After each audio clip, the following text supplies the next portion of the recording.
বেঙ্গালুরুর এক ব্যস্ত এলাকায় এখন থাকে আসামের মেয়ে অর্পণা।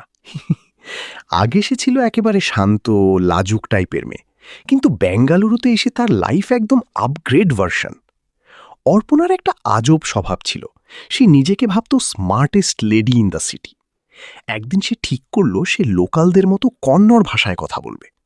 সকালবেলা দোকানে গিয়ে বলল, নানু চা বেকু, কিন্তু ডিসকাউন্ট করু। দোকানদার তো একদম হা করে তাকিয়ে। শেষে বলল, ম্যাডাম আপনি বাংলা বলুন, আমি হিন্দি বলি, এটাই সিফ। অর্পণা থামার মেয়ে না। পরের দিন সে একটা অফিসে ইন্টারভিউ দিতে গেল। ওরা জিজ্ঞেস করল, আপনার স্কিল কি? অর্পণা গম্ভীর হয়ে বলল, আমি মাল্টি ট্যালেন্টেড। আমি একসাথে খেতে, কথা বলতে আর ফোন স্ক্রল করতে পারি।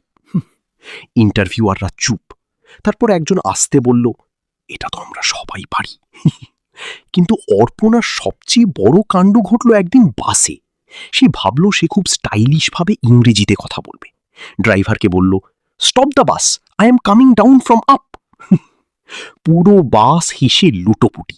একজন যাত্রী বলল, ম্যাডাম আপনি নামবেন না বাস নামবে?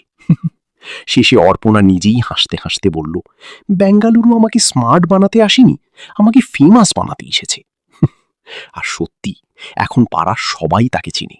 কেউ বলে কমেডি কুইন, কেউ বলে ল্যাঙ্গুয়েজ মিক্স মাস্টার।